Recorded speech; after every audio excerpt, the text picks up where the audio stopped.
கண்களில் கருணை மழை தரும் சிவனே, கை தொழும் பேர்க்கு அருளும் சிவனே, அன்பரின் குறைகளை தீர்க்கும் சிவனே, அண்ணாமலையில் அருளும் சிவனே.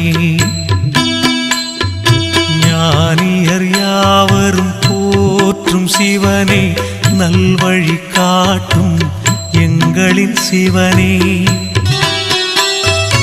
ஆணவ குணத்தை அழித்திடும் சிவனே, அண்ணாமலையில் அருளும் சிவனே.